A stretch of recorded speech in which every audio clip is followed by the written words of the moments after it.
सबों को जय मसीह की। आइए हम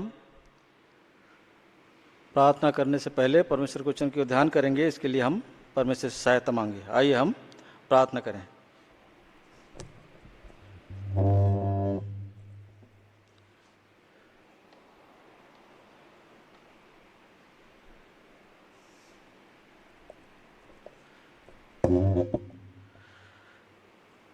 हमारे अनुकारी जीते सच्चे महान पिता परमेश्वर, अद्भुत आश्चर्यकारी परमेश्वर, राजाओं का राजा, प्रभु का प्रभु, आदि अंत हो, अल्फा ओमेगा हो, भूत वर्तमान भविष्य एक सा रहने वाला परमेश्वर हो, अपनी वाचाओं को प्रतिज्ञाओं को पूरा करने वाला परमेश्वर हो। हम धन्यवाद करते हैं ऐसे महान परमेश्वर जिसने हमसे प्रेम किया और अपने इकलौते पुत्र को हमारे लिए दिया, ताकि हमें पाप के बंधन से, पाप के गुलामी से और पाप के दासत्व से हमें छुड़ा करके अपने प्रिय पुत्र के राज में लाए। धन्यवाद करते हैं आपकी मनसा और योजना जो जगत के उत्पत्ति से पहले हमारे लिए आपने ठहराया हुआ था। मसीह के बलिदान के द्वारा जो निर्दोष और निष्कलंक लहू उसने कलवरी क्रूस पर हमारे लिए बहाया, ताकि हमारे पापों का दाम दिया जाए। हमारे पापों का छुटकारा के लिए वो लहू, वो हमारे दाम था। धन्यवाद करते हैं प्रायश्चित था, जिसको द्वारा हमें अपने प्रभु जी पापों को क्षमा दिया और अपना बेटा अपना और बेटी बनाया और हमारा नाम जीवन की पुस्तक में लिखा। हमें अपना संतान, घराना, प्रजा, लेपालक, पुत्र और पुत्रिया बना करके अपने देह में, कलीसिया में आपने मिलाया, और जिसका शिरोमणि स्वयं आप हैं।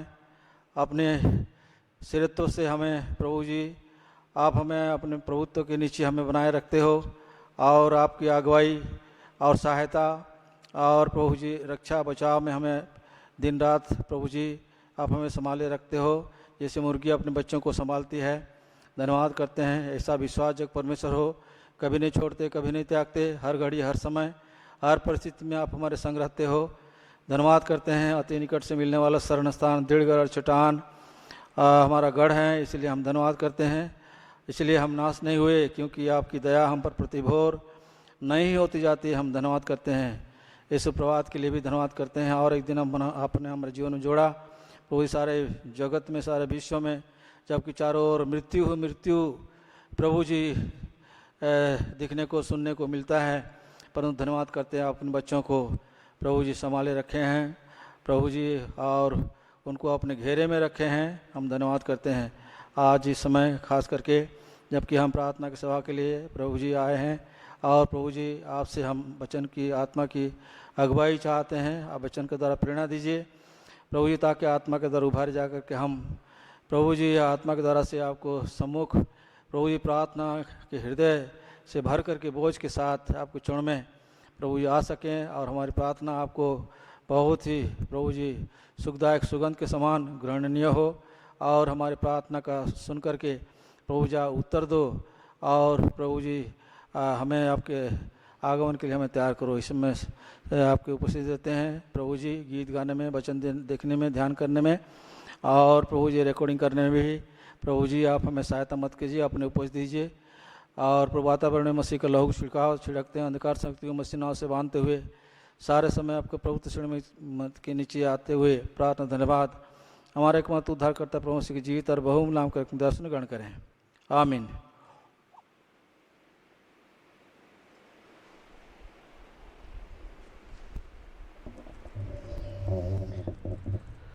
आइए हम वचन में जाने से पहले हम प्रार्थना के लगाव में एक गीत बड़ी सियोन से गाएंगे। गीत संख्या 413, गीत संख्या 413, 413।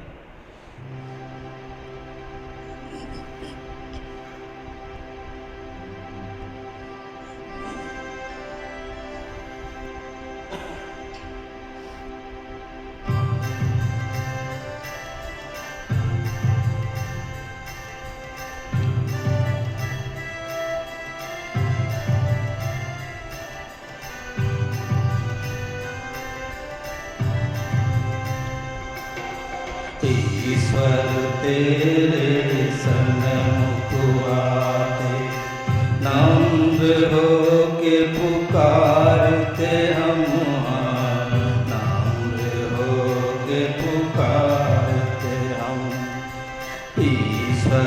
तेरे सन्मुख आते, नम्र हो के पुकारते हम नम्र हो के पुकारते हम।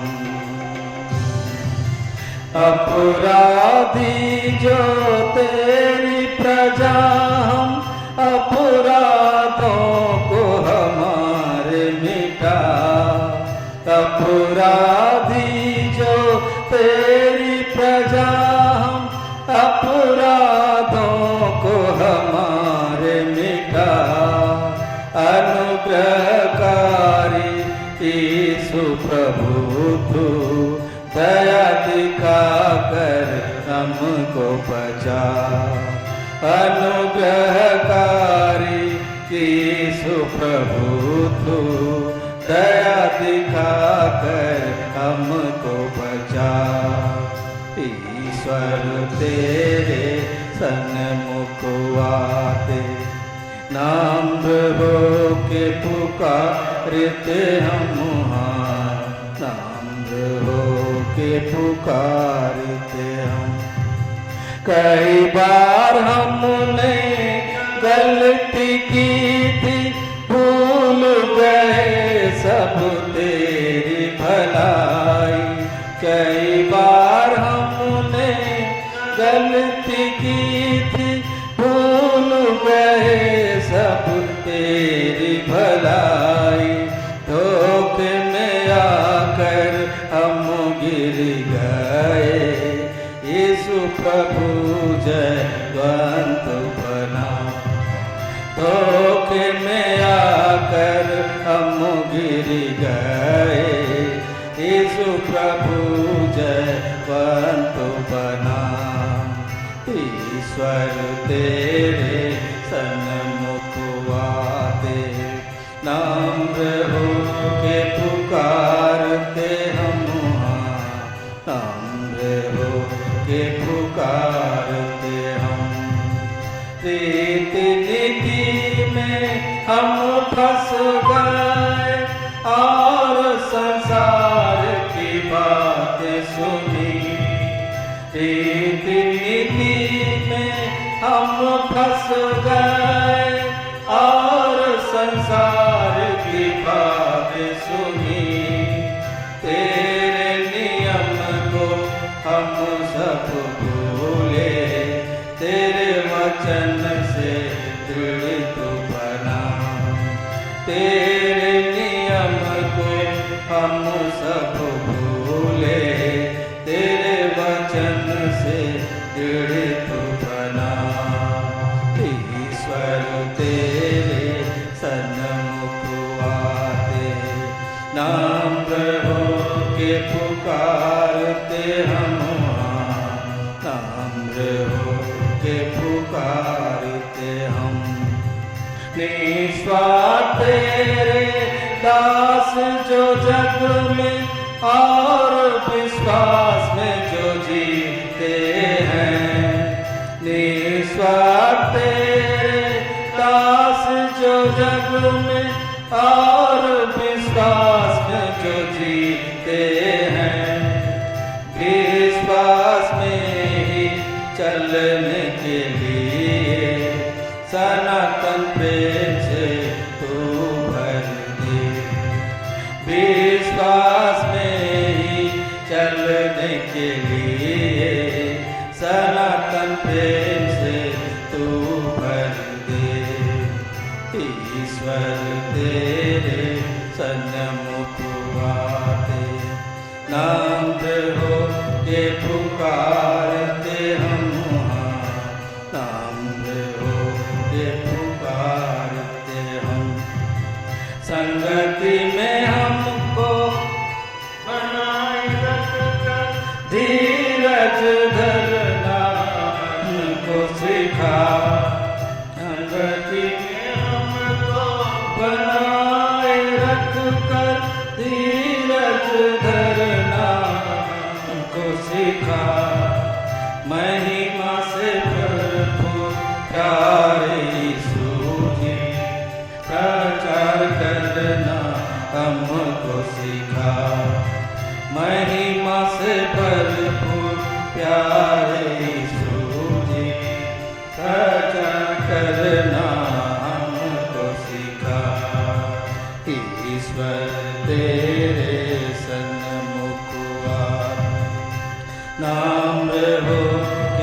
पुकारते हम ताम्र हो के पुकारते हम ईश्वर तेरे सन्मुख आते नाम्र हो के पुकारते हम नाम्र हो के पुकारते हम।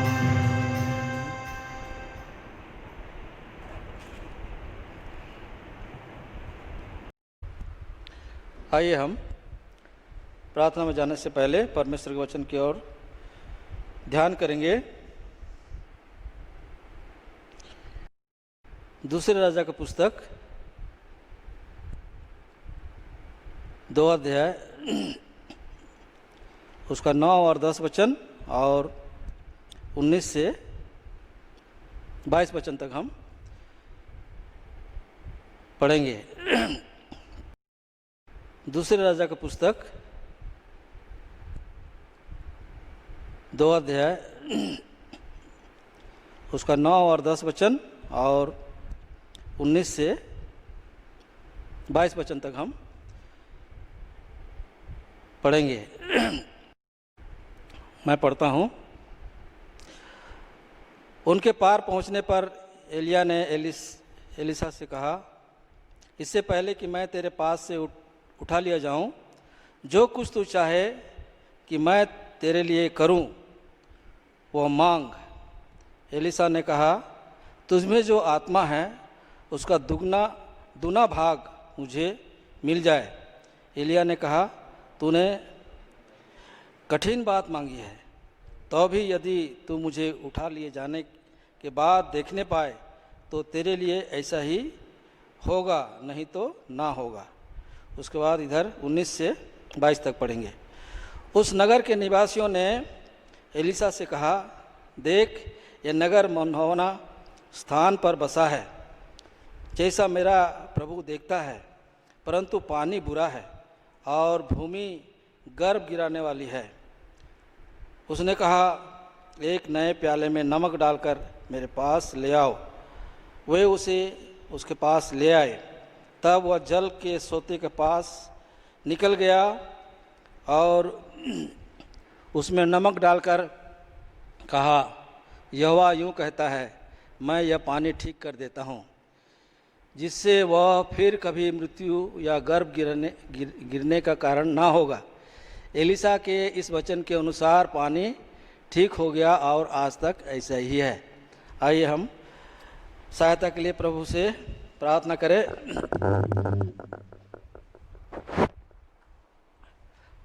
हमारे अनुकारी जीते सच्चे महान पिता परमेश्वर, सारे भेदों का परमेश्वर,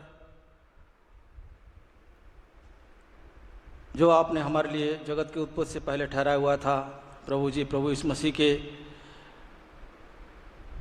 क्रूस के द्वारा उसके छाती में जब भाला भेदा गया तो बहुतों का भेद खुल जाएगा। आपने कहा प्रभु यीशु मसीह हमारे लिए भाला भेदा गया, उसका हृदय चीरा गया, ताकि हमें उसके भेदों को हम समझने के लिए हमें आपने योग्य बनाया। नहीं तो हम तो मूर्ख अज्ञानी मनुष्य हैं, मूर्खता के सिवा कुछ बातें हमें नहीं हैं, परंतु आपने जैसे दानियल को भेदों को खोल करके आपने प्रभु सब कुछ प्रकाशित किया, इसी तरह से आप हमारे जीवन में भी थोड़ी थोड़ी करके आप हमारे जीवन में अपने विचारों को, भेदों को प्रकट करते हैं। कलीसिया के द्वारा परमेश्वर का नाना प्रकार का ज्ञान आप हमें पहुंचाते हो, सो धन्यवाद करते हैं। इसमें अपने उपस्थित दीजिए और वचन की तरह बोले, बातें करें। बोलने वाला मैं नहीं, परंतु बोलने वाला आप हो। अपने उपस्थिति बनाए रखिए, अंधकार शक्ति को लज्जित करें। प्रार्थना धन्यवाद प्रभु मसीह के नाम से दर्शन करें, आमीन।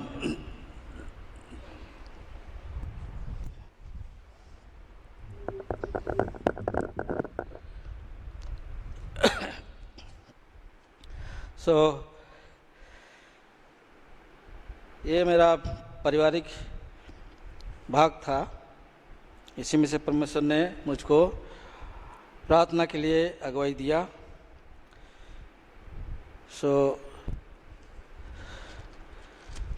यहाँ एलिया के और एलिसा के विषय में हम देखते हैं। आप लोग सब जानते हैं एलिया और एलिसा के विषय में। एलिया उस समय परमेश्वर ने उसको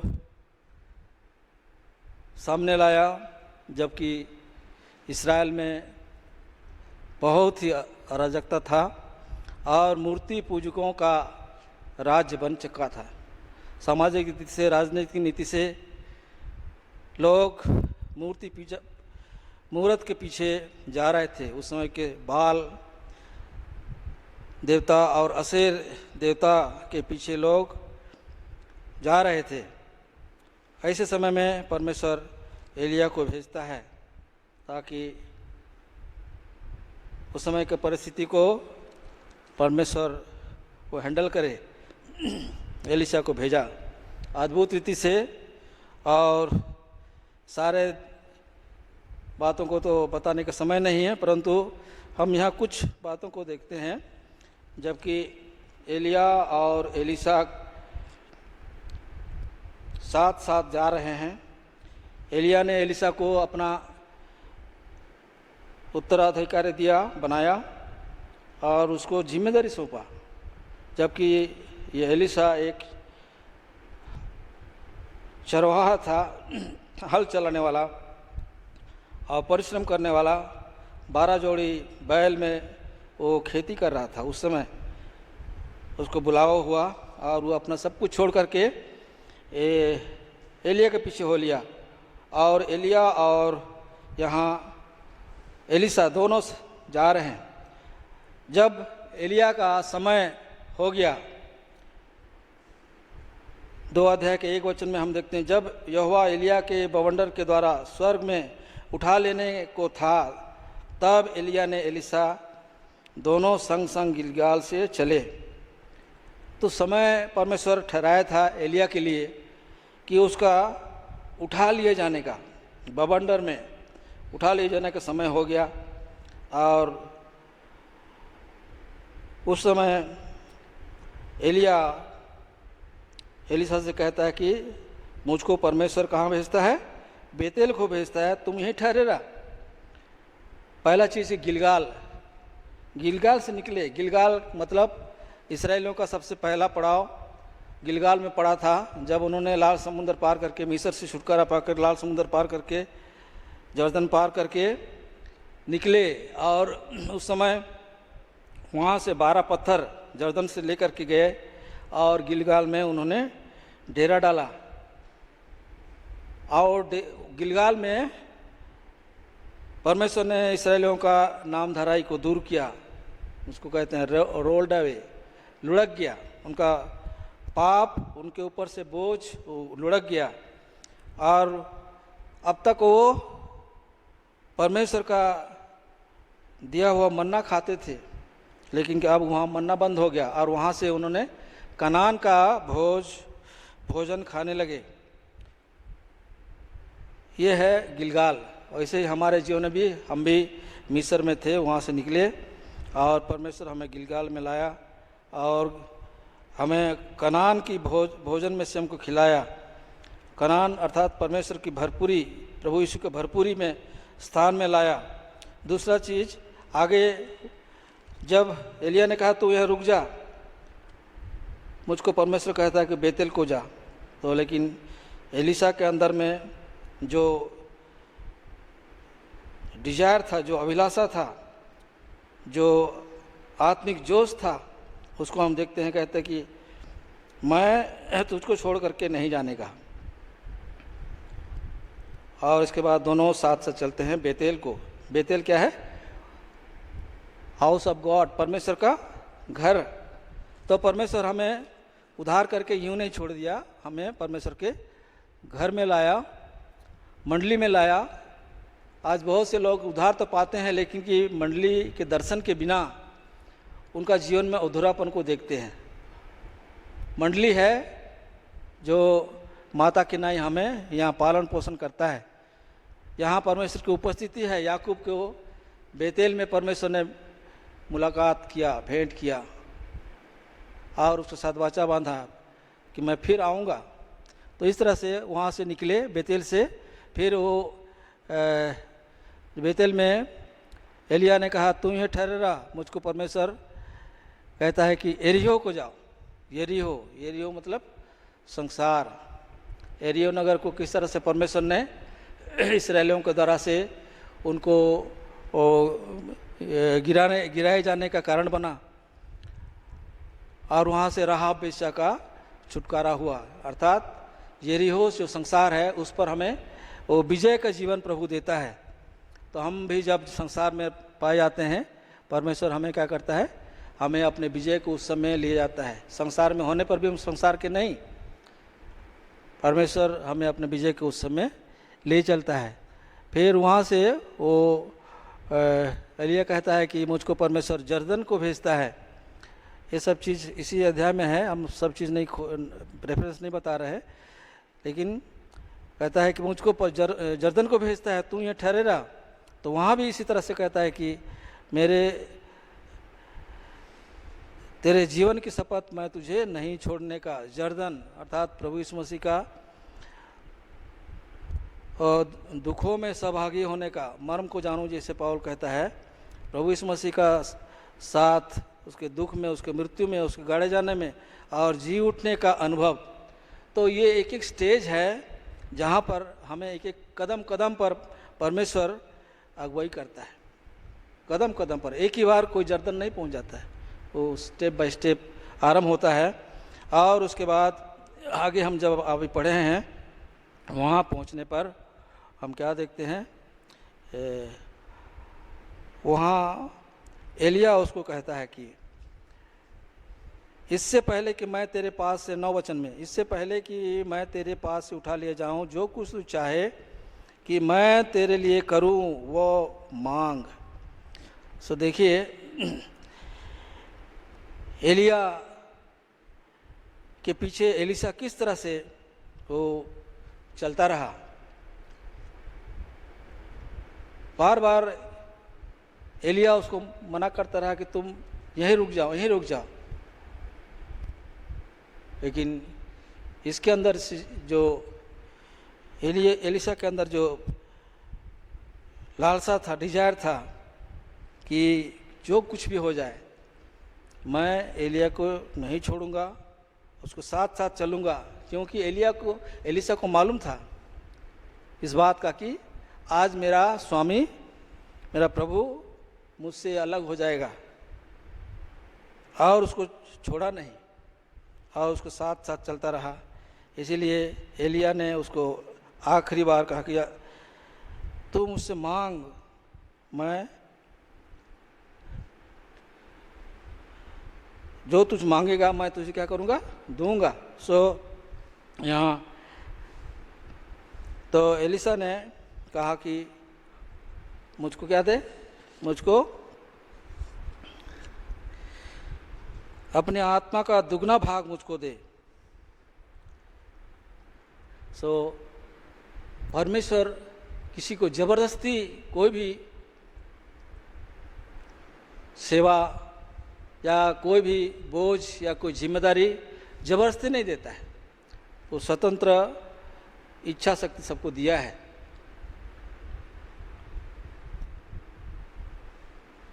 और कहता है कि मांग। सो मांगने का अधिकार हमको प्रभु ने दिया है, जो कुछ तुम मांगो मैं तुमको दूंगा। यहाँ कहता है कि जो कुछ तू मांग,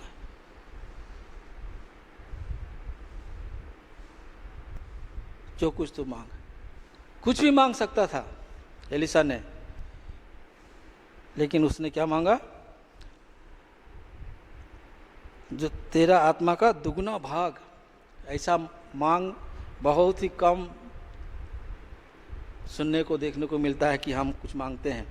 इससे पहले हम पहला राजा 3:5 में हम इसके सुलेमान के विषय में देखे थे। परमेश्वर स्वयं उसको कहा कि तू जो कुछ चाहता है मुझसे मांग।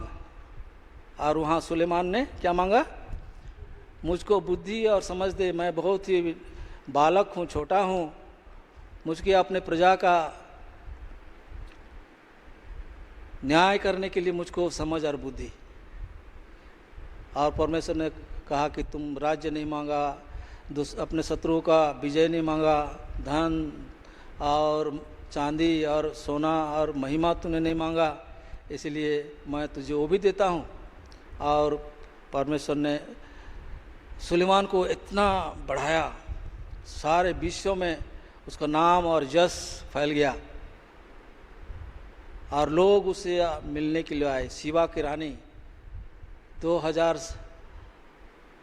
मील दूर से वो उससे मिलने के लिए आई और जो कुछ देखा सुना, और कहता है कि मुझको जितना भी मैं यहाँ देखा सुना मुझको आधा भी नहीं बताया गया था, उसका जी में जी नहीं रहा, इस तरह से वो कहता है।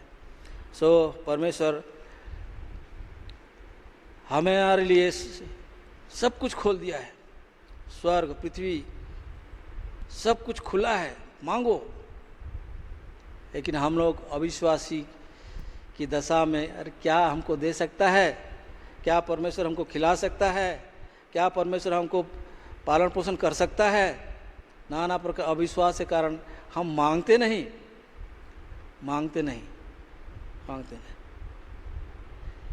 यहाँ भजन में भी लिखा है कि तू अपने मुंह पसार और मैं तो उसको क्या करूँगा, भर दूंगा, मुंह भर दूंगा।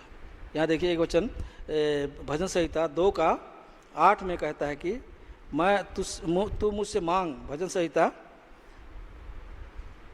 2:8 वचन, उसमें लिखता है इस तरह से, मुझसे मांग और मैं जाति जाति के लोगों को तेरी संपत्ति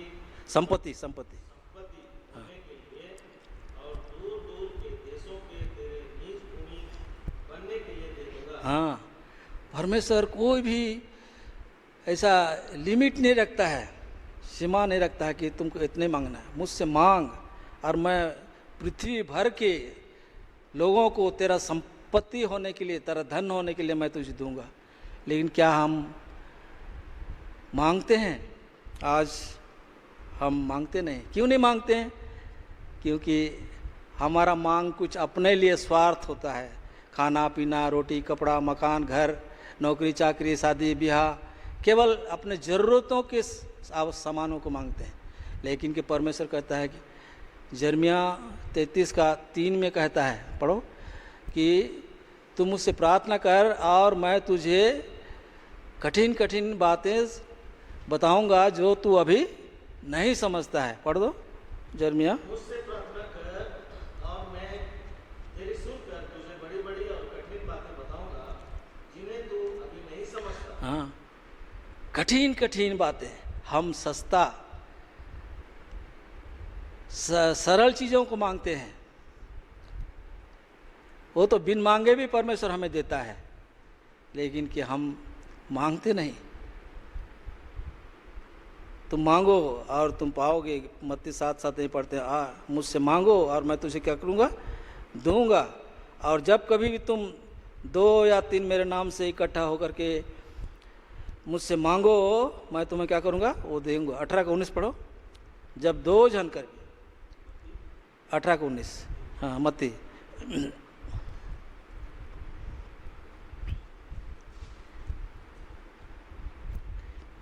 फिर मैं तुमसे कहता हूँ, यदि तुम में से 2 जन पृथ्वी पर किसी बात के लिए एक मन होकर उसे मांगो तो वह मेरे पिता की ओर से जो स्वर्ग में है उनके लिए हो जाएगा। हाँ, एक इंडिविजुअल व्यक्तिगत प्रार्थना है, गुप्त प्रार्थना है, एक अकेला का प्रार्थना है। और यहाँ कहते हैं 2 मिनिमम, हम एक मन, 2 के लिए परमेश्वर इतना ज़्यादा प्रतिज्ञा करता है कि 2 जन मेरे नाम से एक होकर मांगो और मैं तुझे दूंगा कहता है।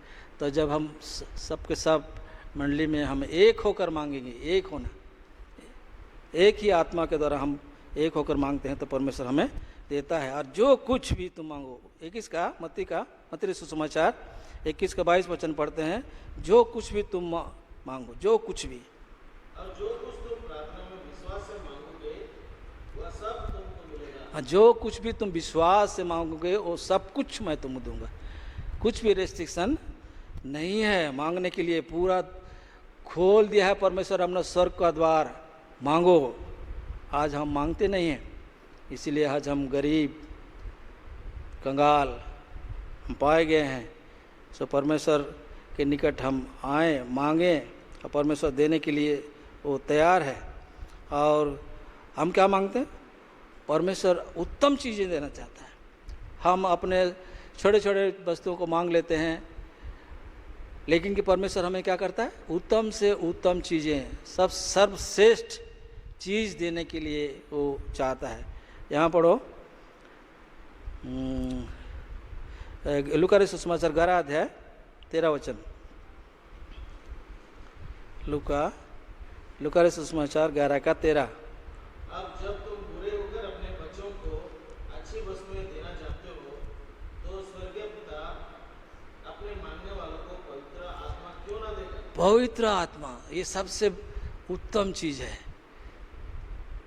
हम बुरे होकर अपने बच्चों को बुरे चीज़ नहीं देते हैं, अच्छी ही चीज़ देते हैं। अच्छा वस्त्र, अच्छा खाना, कपड़ा, सब कुछ अच्छा ही देते हैं। लेकिन कि परमेश्वर कहता है कि परमेश्वर तुमको उत्तम चीज़ तो देता है, परंतु और उससे भी उत्तम क्या है?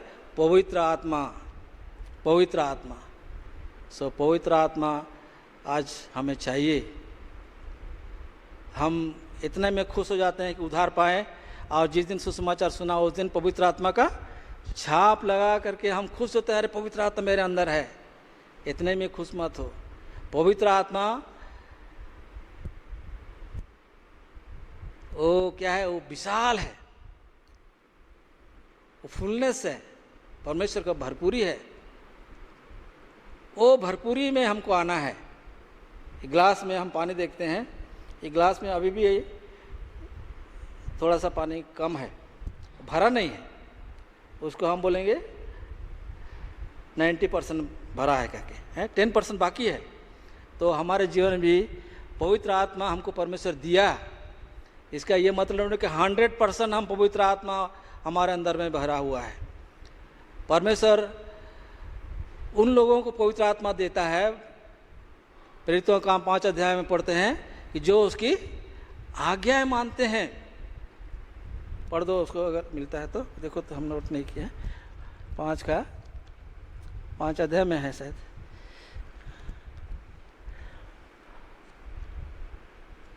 पाँच का 24 आसपास देखो तो क्या है, क्या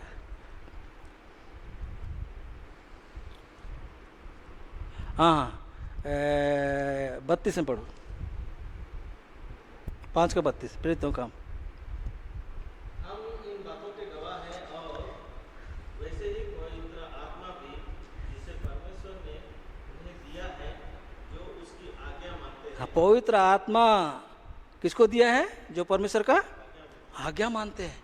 जितना आप परमेश्वर का आज्ञा मानेंगे उतना अधिक आप पवित्र आत्मा से भरपूर होते जाएंगे। तो आप कितना आज्ञा मानते हैं? कितने परमेश्वर रोज दिन आपको आज्ञा देता है, ये करो, वो करो, ये करो, वो करो, ये ना करो। लेकिन हम कुछ सुनने वाले नहीं, केवल सुनने वाले, क्या उसको मानने वाला भी नहीं है। परमेश्वर के वचन में क्या कहते? तुम परमेश्वर के वचन को ना केवल सुनने वाले हो, परंतु उसको मानने वाले बनो। याकूब का किताब पढ़ते हैं। लेकिन कि हम सुनते हैं, अनसुनी करके बैठ जाते हैं। तो इस रीति से परमेश्वर के पवित्र आत्मा का जो नाप, मेजर हमारे जीवन में वो बढ़ता नहीं है। और इसलिए हम बचपना ही रहते हैं, हमारे पास बालकपन ही रहता है, शारीरिक रहते हैं, सांसारिक रहते हैं। केवल एक विश्वासी का सील ठप्पा लगा हुआ है, हाँ विश्वासी, माथा में लग गया, हाँ विश्वासी है, विश्वासी का लड़का है, लड़की है, बेटा है, बेटी है। इतने में हम संतुष्ट हो जाते हैं। लेकिन कि परमेश्वर क्या कहता है? वो मेजर ऑफ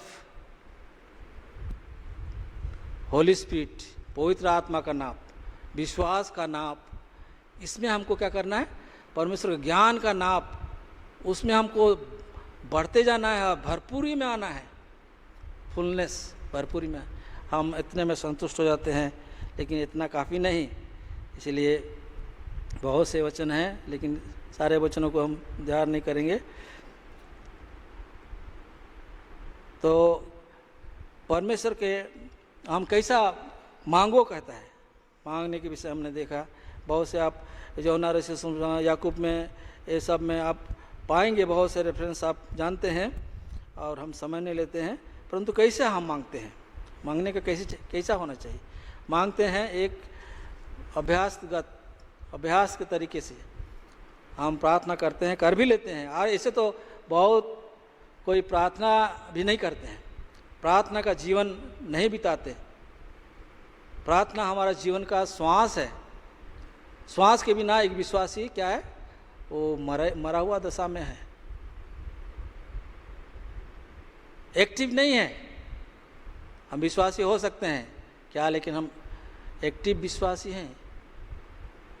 हम परमेश्वर से लगातार प्रार्थना का जीवन बिताते हैं, बाइबल पढ़ने का जीवन बिताते हैं, परमेश्वर के साथ समय बिताते हैं? ये है सवाल। जितना हम परमेश्वर के साथ समय बिताएंगे और जितना हम प्रार्थना में जीवन बिताएंगे, उतना ज़्यादा हम पवित्र आत्मा से भरपूर होते चले जाएंगे। कैसे होना है हमको?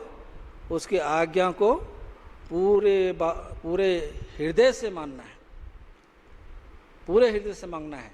मांग तो लेते हैं, लेकिन कि कुछ समय बाद ये भी भूल जाते हैं कि हमने क्या मांगा। हमें आदत पड़ गया है मांगने का, मांग लेते हैं लेकिन भूल जाते हैं क्या हमने उस समय मांगा। इसलिए हमको क्या करें, पूर्ण हृदय से मांगना। व्यवस्था विवरण 4:29 पढ़ो। व्यवस्था विवरण 4:29।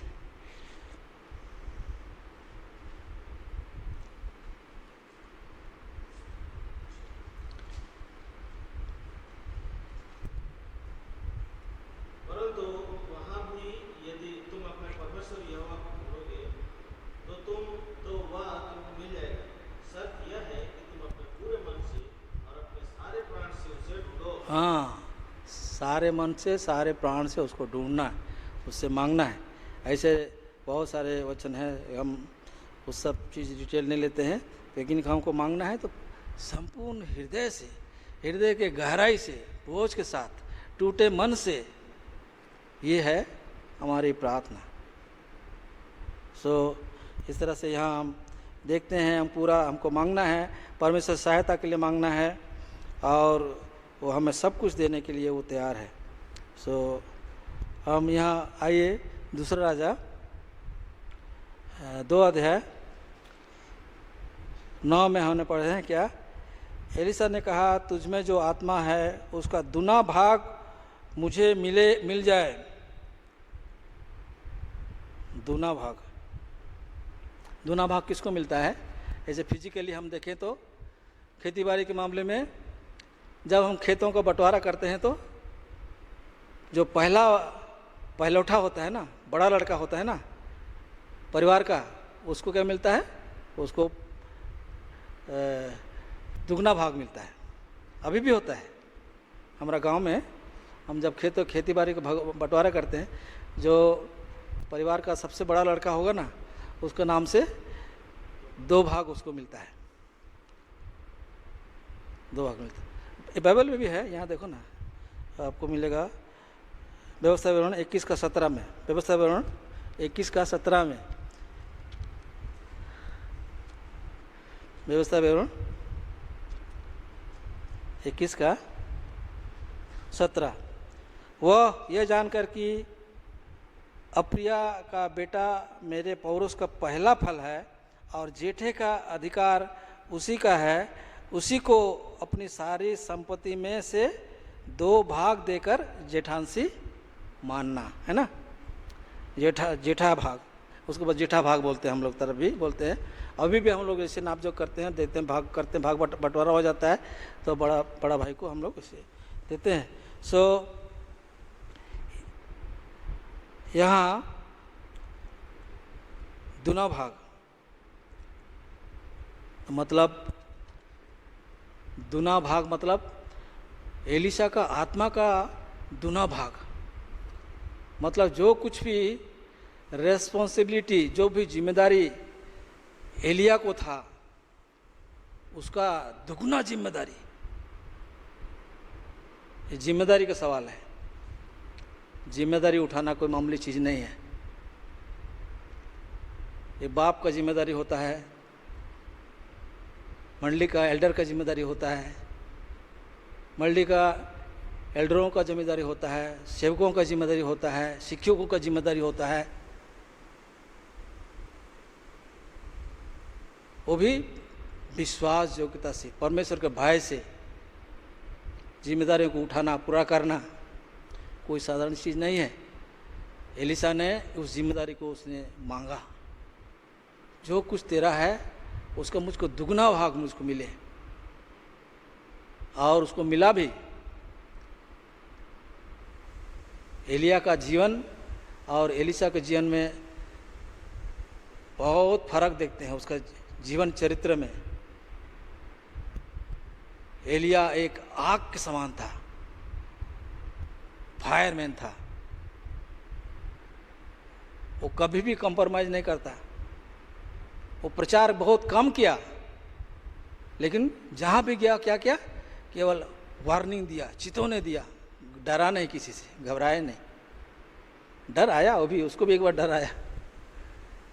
एलिजा क्या नाम उसका, जिजाबेल का डर उसको भी समाया। इतना बड़ा सेवक जो कभी डरता नहीं, लेकिन एक बार के लिए वो भी डर गया, झाऊ के पेड़ के नीचे बैठ गया और क्या मांगा, मृत्यु मांगा। सो डर सबको होता है, लेकिन परमेश्वर उसको सामने रोटी और दाख में लाया, खाया पिया, और फिर वो होरेब को काफ़ी लंबा यात्रा में वो चला। सो वो बहुत चैलेंजिंग जीवन था उसका, चैलेंज। पहला राजा 18 अध्याय 19 अध्याय में कहा, चैलेंज किया किसको, वो बाल के देवता पुरोहितों को, और वहाँ पर वो बलिदान किया, उनको भी मौका दिया, तुम भी करो और हम भी करते हैं। किसका परमेश्वर सच्चा है, तुम बाल को मानोगे या यहोवा को मानोगे? पूछा गया, लोगों का मुंह से कुछ भी सवाल जवाब नहीं उतरा, सबके सब मुंह बंद। फिर उसने वेदी का निर्णय हो जाएगा आज कारमेल पर्वत पर। कारमेल पर्वत क्या बोलते हैं उसको, माउंट ऑफ डिसीजन, निर्णय लेने का। वहाँ निर्णय लेने का विचार आता है कि हमको निर्णय लेके चलना है, आधा संसार में आधा शरीर में। ऐसा विश्वासी का जीवन नहीं होना है। I have decided to follow the Jesus करके हम पढ़ते हैं। सो एक निर्णय के साथ हमको आगे बढ़ना है, कोई भी कंप्रोमाइज नहीं, पीछे मुड़ के नहीं देखना, पीछे नॉट टर्निंग बैक, पीछे की ओर नहीं देखना। सो ये जिम्मेदारी को उसने उठाया। तो डबल मतलब वहाँ सब एलिया का डबल उसको परिश्रम करना पड़ा। एलिया ने क्या डिक्लेयर किया कि मेरे यहोवा का कहने से यहाँ पर क्या होगा, 3.5 साल वर्षा नहीं होगा करके कह दिया। लेकिन एलिशा ने उसका डबल डिक्लेयर किया। क्या किया कि 7 वर्ष तक उसको वर्षा नहीं होगा बोल करके कहा गया है। यहाँ मिलता है आपको दूसरा राजा 8 अध्याय उसका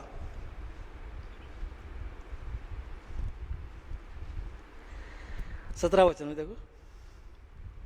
जब वह राजा हुआ तब 32 वर्ष का था और 8 वर्ष तक यरूशलेम में राज करता रहा। आगे आगे पढ़ो, आगे लिए पर। वह इस्राएल के राजाओं की सी चाल चला जैसे आहाब का घराना चलता था, क्योंकि उसकी स्त्री आहाब की बेटी थी और वह उस काम को करता था जो यहोवा की दृष्टि में बुरा है।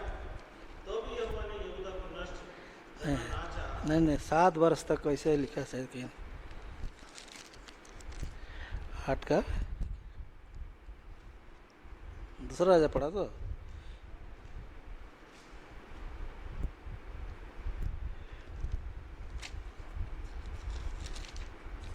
एक मिनट,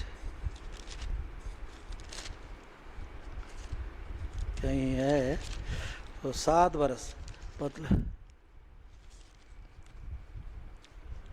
मिलता है।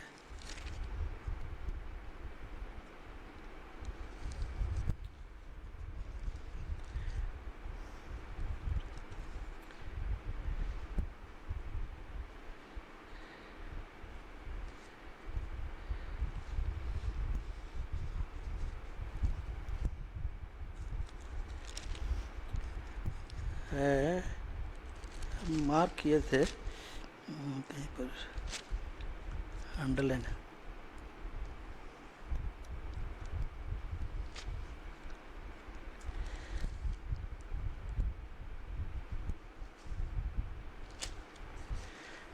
दूसरे राजा में ही है कि दूसरे इतिहास में है, शायद पता नहीं। खैर वो है, आप मिलेगा तो पढ़ लीजिएगा। और उसके बाद कहने का मतलब है, एलिया ने 3.5 साल तक वर्षा ना होने का डिक्लेयर किया था, लेकिन इसने 7 वर्ष वर्षा नहीं होगा बोल करके उसने किया। मैंने उसका डबल, 3.5 साल का डबल 7 साल होता है। और एलिया ने अपने जीवन भर 16 आश्चर्य कर्म, मिराकिल्स उसने किया, लेकिन एलिसा ने कितना किया? 32 अद्भुत काम उसने किए। तो इस तरह से दुगना भार उसको मिला, दुगना। और यहाँ हमको भी परमेश्वर क्या करता है? डबल भाग, दूसरा भाग देता है। तो एलिसा को ये भाग मिला। और कैसे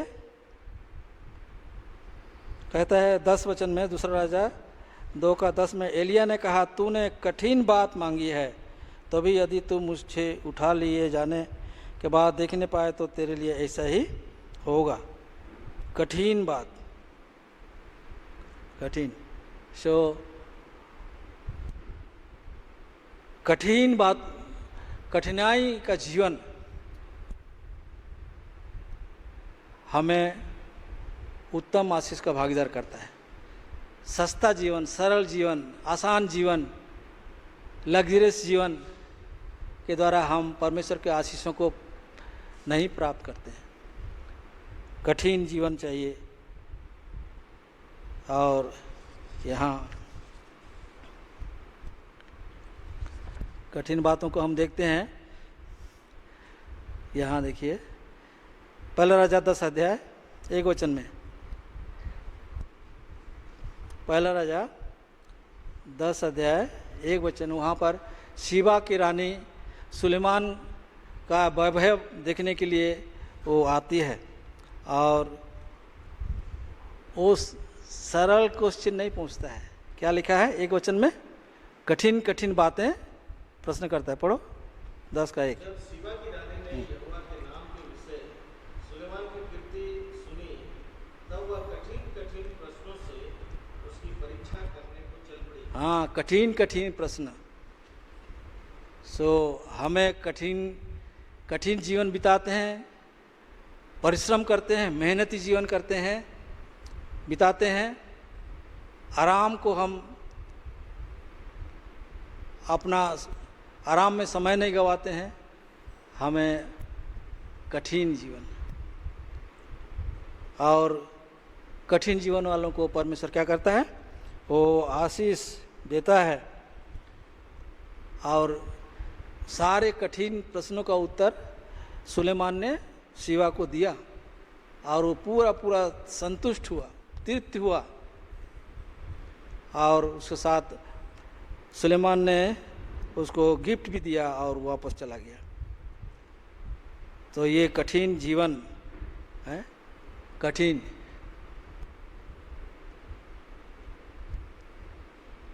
हम अपने समय को, अपना धन को, अपना जीवन को हम कैसे बिताते हैं? प्रभु के लिए बिताते हैं, प्रभु के लिए समय देते हैं। प्रभु चलो सब अभी समय है, अभी हम सो जाते हैं, ऐसा नहीं। हमें प्रार्थना में घुटने में हमें समय बिताना है, और तब प्रभु क्या करता है, आशीष हमको देता है। जौना 6:60, जौना 6:60 उसमें हम पढ़ते हैं, जब प्रभु यीशु मसीह ने अपने चेलों को कहा मेरा रोटी मांस खाने का है और लहू पीने का है करके अपने चेलों को बताया। ये मेरा मांस खाने का और लहू पीने का वस्तु है।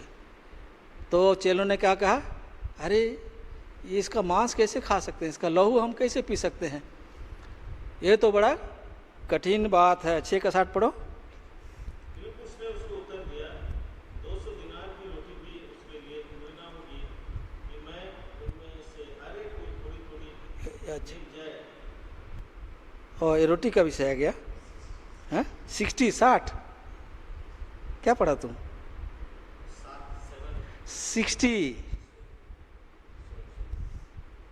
उसके चेलों में से बहुतों ने यह सुनकर कहा, यह कठोर बात है, यहाँ इसे कौन सुन सकता कौन सुन सकता है। लहू और मांस मेज हमें कठिन बातें बताता है, कठिन जीवन जीने के लिए हमें सिखाता है। वो नागवार है, कहते हैं नागवार, ये नामुमकिन है, इम्पॉसिबल है, कैसे हो सकता है। सो मेज और कटोरा हमें क्या करता है, सप्ताह हमें वो एक एडमिनिस्ट्रेशन अनुशासन के नीचे लाता है, एक अनुशासित जीवन हमें सिखाता है, उसका अधीनता को सिखाता है, उसका आज्ञा मानना को सिखाता है, नम्र और दीन करता है, घमंडियों को चूर करता है। सो ये कठिन बात है। मंडली में हमें कठिन शिक्षा हमें मिलती है। वो सस्ता हल्ला गुल्ला चिल्लाने वाला मंडली नहीं। सो ये कठिन बातें हमको, और भी बातें हैं प्रभु, ऐसे कठिन बातें हैं जो हमको समझ में भी नहीं आता है। इब्रानी 5:11 पढ़ो। इब्रानी 5:11।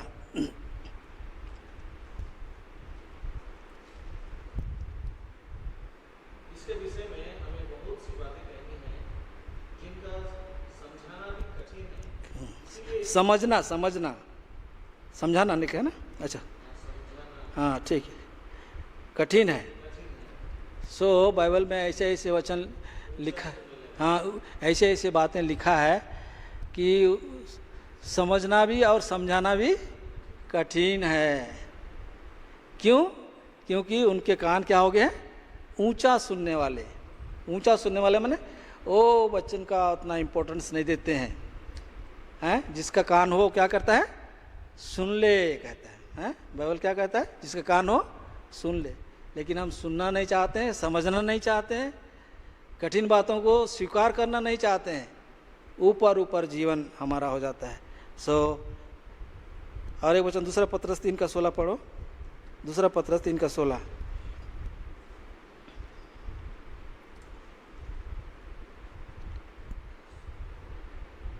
वैसे ही उसने अपनी सब पत्रियों में भी इन बातों की चर्चा की है, जिनमें कुछ बातें ऐसे हैं जिनका समझना कठिन है, हाँ, और अनपढ़ और चंचल लोग उनके अर्थों को भी पवित्र शास्त्र के अन्य बातों की तरह खींच तान कर अपने ही नाश का कारण बताते हैं। देखो ऐसे बातें हैं जिसको समझना कठिन है, लेकिन कि उसका अर्थ को लोग क्या करते हैं, तोड़ मरोड़ कर वचन को इधर उधर करके उसका अर्थ निकाल लेते हैं।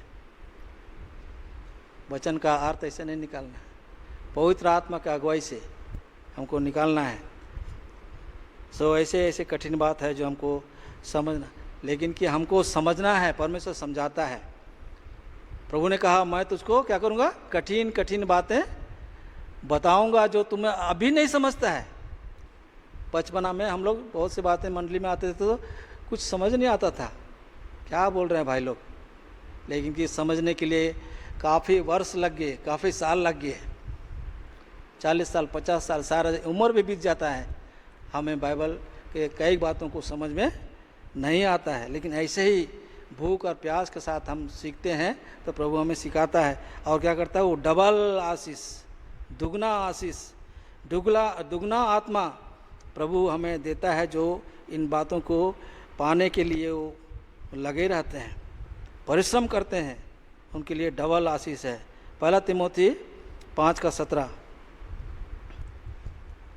1 तिमोथी 5:17, जो प्रभु को सेवा, हाँ अच्छा प्रबंध करते हैं, हाँ, विशेष करके वे जो वचन सुनाते और सिखाने में परिश्रम करते हैं, तो उन्हें आदर के योग्य समझे जाए। हाँ, 2 गुने आदर का जो सिखाते हैं, जो परिश्रम करते हैं, जो भाई बहनों की चिंता करते हैं, मंडली का चिंता करते हैं, सुसमाचार के लिए खर्च होते हैं, उनको प्रभु क्या करता है? डबल आदर, दुगना आदर प्रभु देता है ना, दुगना आदर देता है। ऐसे तो दुगना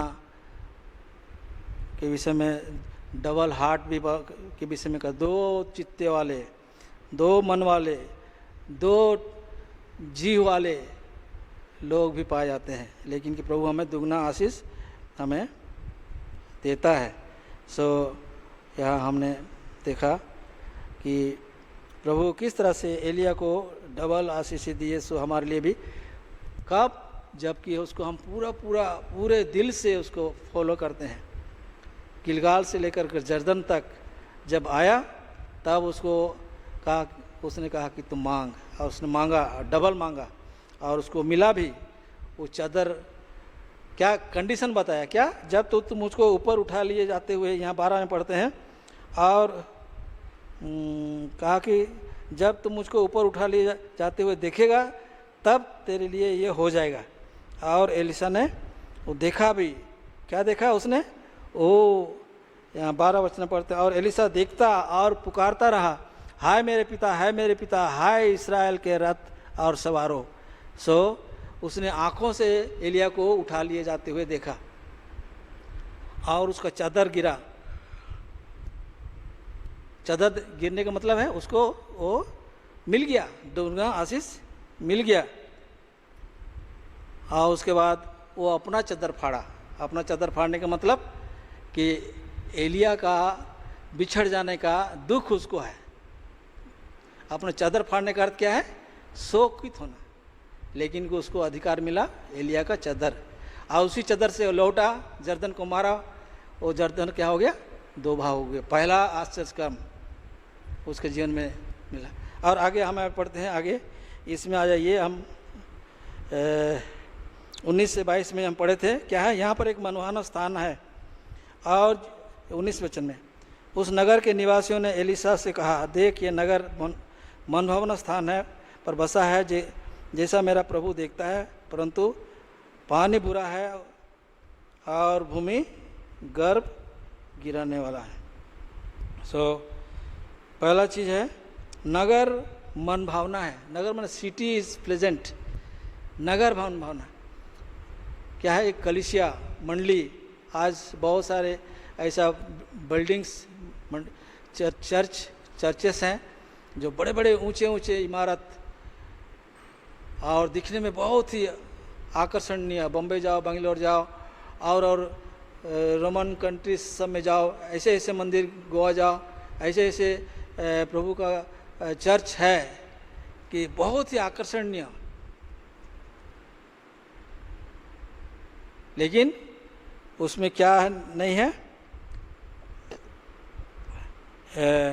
उस नगर के निवासियों ने एलिशा से कहा, देख ये नगर मनभावना स्थान पर बसा है। मन भावना,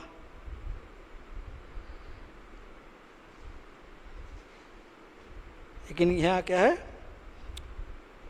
स्थान में बसा जैसा मेरा प्रभु देखता है, परंतु पानी बुरा और भूमि गिराने वाला। तो ये नगर जो है, ये मंदिर, ये भवन जो है, बहुत ही दिखने में बहुत ही आकर्षणीय है, लेकिन क्या है, ये बंजर है, अनफल फ्रूटफुल है, फल रहित है, फलहीन है, इसको हम देखते हैं। सो आज हमारा मंडली कैसा है? बैरन है, अनफ्रूटफुल है, फलहीन है। तो ऐसा व्यक्ति चाहिए जो इसको फिर से रिवाइव कर सके। हम अभी गीत एक चुने थे, लेकिन हम गा नहीं सके तीतुस के साथ, हम भी उतना प्रैक्टिस नहीं किए थे। वो हे प्रभु भेज अब तू जागृति, है ना। तो आज मंडली के अंदर में वो रिवाइव, वो जागृति का काम की आवश्यकता है, और इसके लिए ऐसे सेवकों की आवश्यकता है, ऐसे एल्डरों की आवश्यकता है जो इस मंडली को क्या कर सके, रिवाइव कर सके, जिला सके। हे प्रभु तू मुझे जिलाने वाला काम न हम सेवा हमें मंडली के अंदर आवश्यकता है, जिलाने वाला। तो एलिसा इसके बीच में आता है। एलिसा को ये सेवा मिलता है कि क्या करो, इसमें यही घटी है, पानी बुरा है, भूमि गिराने वाला है।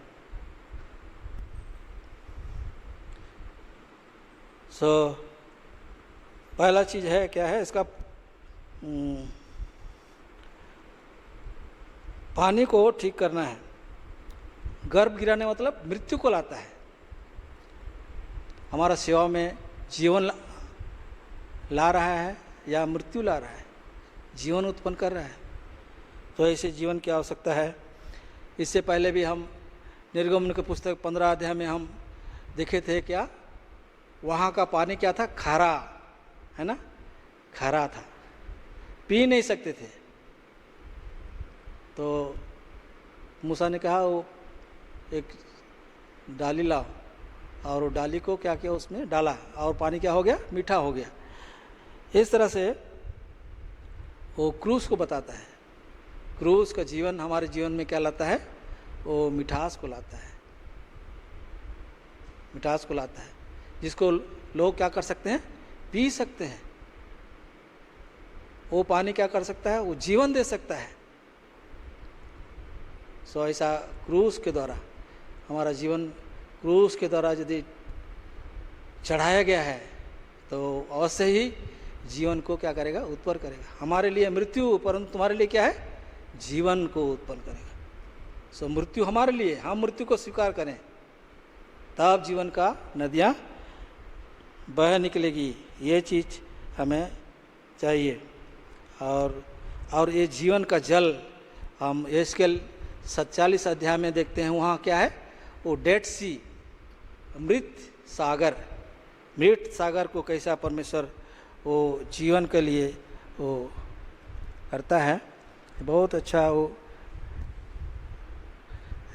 एस्केल 47 में वो तो पूरा अध्याय है, लेकिन पूरा अध्याय नहीं पढ़ेंगे। लेकिन क्या है, वो जीवन का जल कैसा बाहर निकलता है, मंदिर से निकलता है। कहाँ से निकलता है, मंदिर से, मंदिर से बाहर निकलता है। और वो पानी कहाँ होता है, पहले टखनों में, फिर घुटने में, फिर कमर में, फिर कंधे में, और इतना पानी हो जाता कि उसमें और कोई ठहर नहीं सकता, खड़ा नहीं सकता। 47 उसका एक वचन। और उसके बाद उस नदी के किनारे दोनों तरफ वो पेड़ पौधे, फल वृक्ष भरा हुआ, और उसके फल भी काम आते हैं और पत्ते भी काम आते हैं, दवा का काम आते हैं। और उसमें बहुत सा मछलियाँ और नाना प्रकार की जंतु भी हम उसमें देखते हैं। और उसका तो यहाँ 47 का, अच्छा है, हाँ 3 से पूरा वो है, लेकिन पूरा नहीं पढ़ेंगे, पढ़ देते हैं। जब वह पुरुष हाथ में अपने मापने के डोरी लिए हुए पूर्व की ओर निकला, तब उसने भवन से लेकर 1000 हाथ तक सोते को मापा। और मुझे जल में से चलाया, जल टखनों तक। उसने फिर 1000 हाथ मापकर मुझे जल से में से चलाया और जल घुटने तक, और फिर जल 1000 मापकर मुझे जल में चलाया, जल कमर तक। फिर उसने 1000 हाथ मापे और ऐसी नदी हो गई जिसकी पार में ना जा सका, क्योंकि जल बढ़कर तैरने के योग्य था। अर्थात ऐसी नदी थी जिसकी पार कोई ना जा सकता था। तब उसने मुझसे पूछा, हे मनुष्य का संतान, क्या तू देखा है? तब उसने मुझे नदी के किनारे किनारे लौटाकर पहुंचा दिया। लौटकर मैंने क्या देखा कि नदी के दोनों तटों पर बहुत से वृक्ष हैं। तब उसने मुझसे कहा, हे सोता, पूर्व दिशा की ओर बह रहा और आरब उतरकर ताल की ओर बहेगा, और वो भवन से निकला हुआ सीधा ताल में मिल जाएगा। उसका जल मीठा हो जाएगा। जहाँ जहाँ नदी बहे वहाँ वहाँ सब प्रकार का बहुत अंडे देने वाले जीव जंतु जिएंगे, मछलियाँ भी बहुत हो जाएंगे, क्योंकि इस सोते का जल वहाँ पहुँचा है। ताल का जल मीठा हो जाएगा। जहाँ कहीं ये नदी पहुँचेगा सब जंतु जिएंगे। ताल का तट पर मछुए खड़े रहेंगे, एनगदी से लेकर एनग्लेम तक, जहाँ वह जाल फैलाए जाएंगे। इसमें बहुत अच्छा लगता है। आप 12 वचन तक पढ़ लीजिएंगे तो उसमें सारी चीज़ मिलेगा। ये एक मंडली का दृश्य है, जिसमें हमारा मंडली का भी ऐसा ही वो जीवन चाहिए, ताकि जीवन का जल क्या हो, वो बहता चला जाए। फिर उसमें क्या कहते हैं, बैरननेस माने सूखा, बंजर भूमि, जहाँ जीवन उत्पन्न नहीं होता है। एक बंजर भूमि जहाँ कभी भी वो हल नहीं चला है, वहाँ क्या उपज होगा? कुछ भी नहीं। वो तो बहुत कड़ा हो गया होगा, वो उसमें जीवन नहीं। और ये किस लिए? पाप के कारण हमारे जीवन में क्या आता है? बैरननेस। ये हमारा बंजरपन आता है।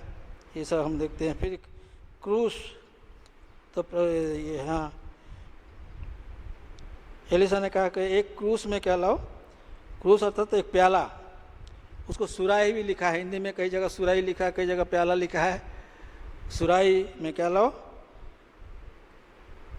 सुराही जो होता है उसमें कोई लिक्विड पदार्थ रखते हैं, उसमें क्या डालो? नमक। मंडली में आज क्या चाहिए? ऐसा पात्र, छोटा पात्र हो, लेकिन उसमें क्या हो? नमक, नमकीन हो। और नमकीन मतलब जहाँ पर हमें ये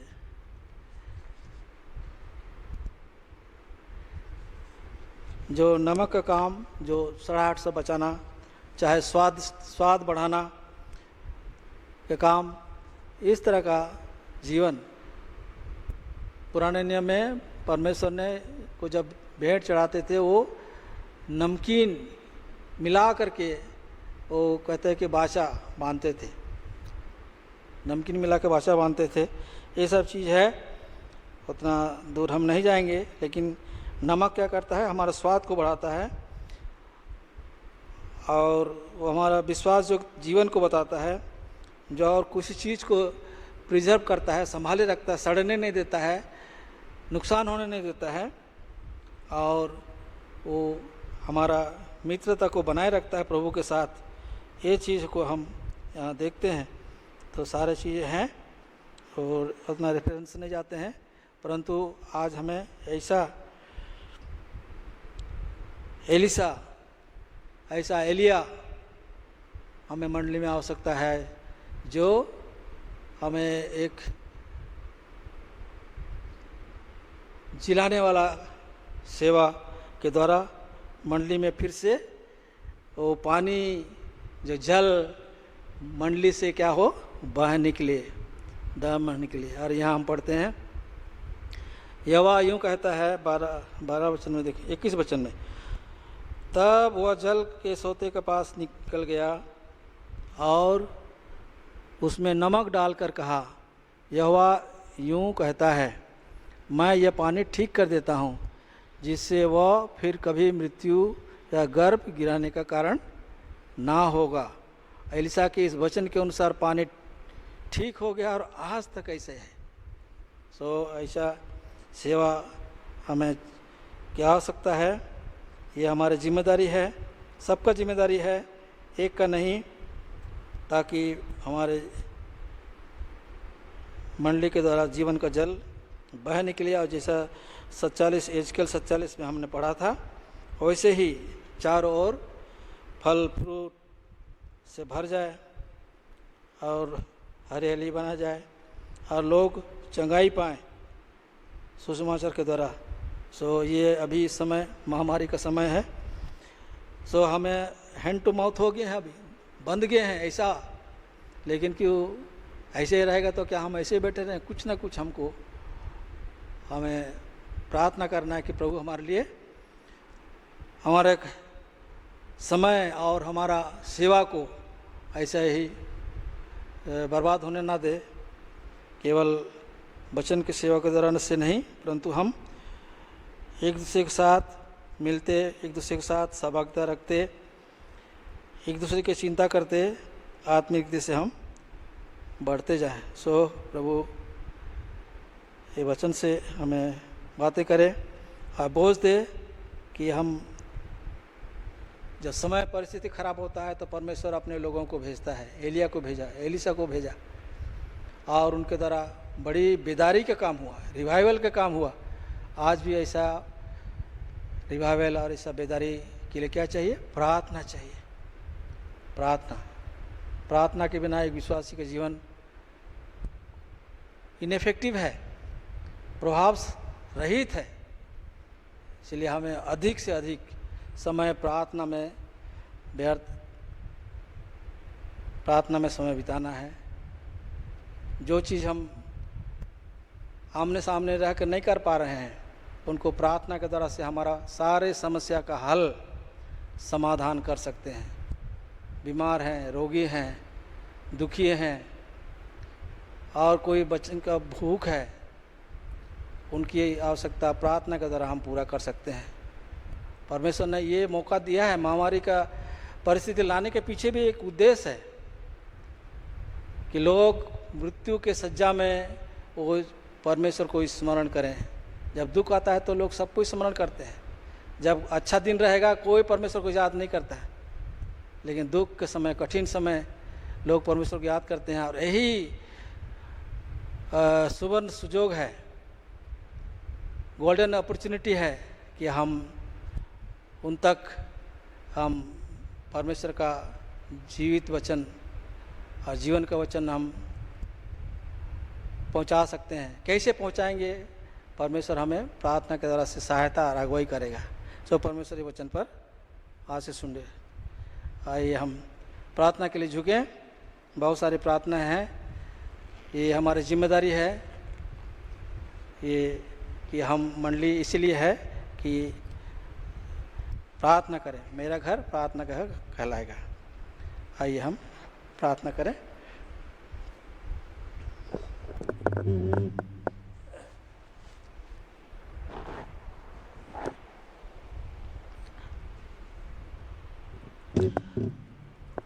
हमारे प्रभु प्रसन्न मुक्तिदाता प्रभु के जीवित नाम, सच्चा नाम, सर्वश्रेष्ठ नाम के द्वारा आपके चरण में आते हैं, क्योंकि आप महान ईश्वर हो। सब कुछ आप देखते हो, सुनते हो और समझते हो कि हमारे हृदय का विचार क्या है, हमारे मनों में क्या है।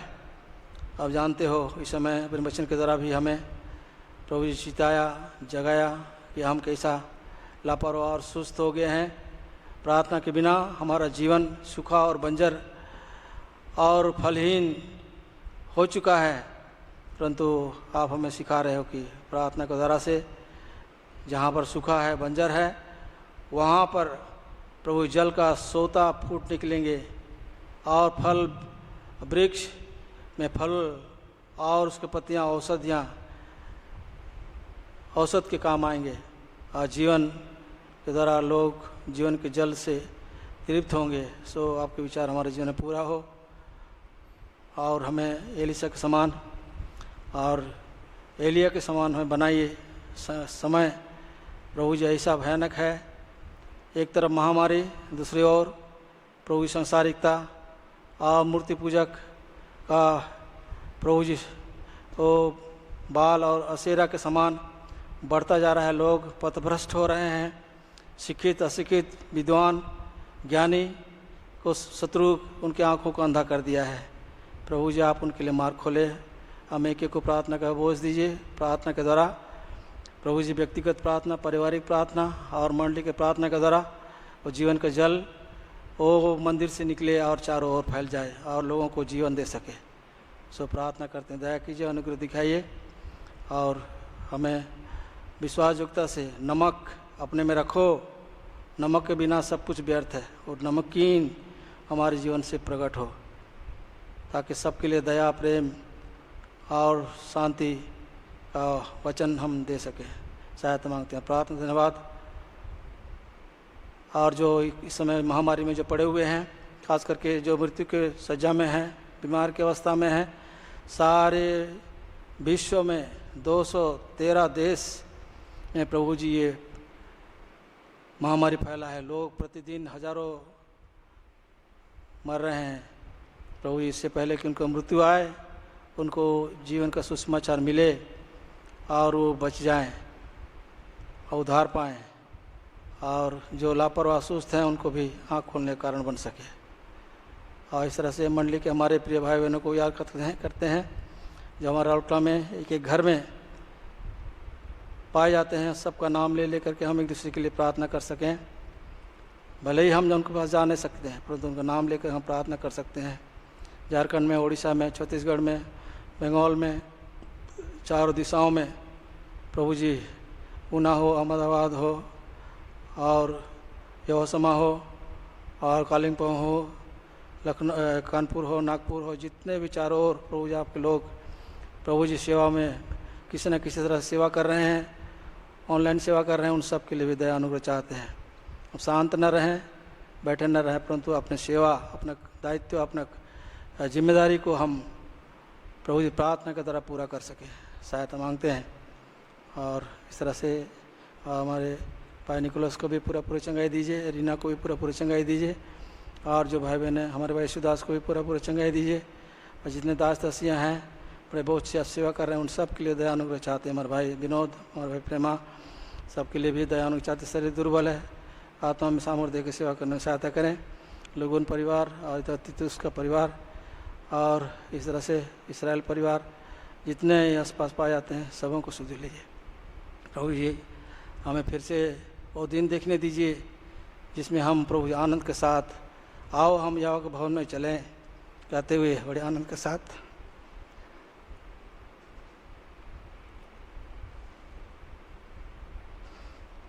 आपकी आराधना कर सके। प्रभु जी आप वो दिन लौटा लाइए, आपका आना निकट है। प्रभु जी हम ठंडे ना पड़ जाएं, दया कीजिए। हमारी प्रार्थना, धन्यवाद। हमारा एकमात्र उद्धार करते प्रभु मसीह की जीवित और बहुमूल्य नाम कर दर्शन ग्रहण करें, आमीन। और हमारे परमेश्वर का महान प्रेम और प्रभु यीशु मसीह के दया, अनुग्रह और पवित्र आत्मा का गहरी सहभागिता हम सब विश्वासियों को साथ जब तक प्रभु यीशु मसीह न आए लगातार बनती रहे, आमीन।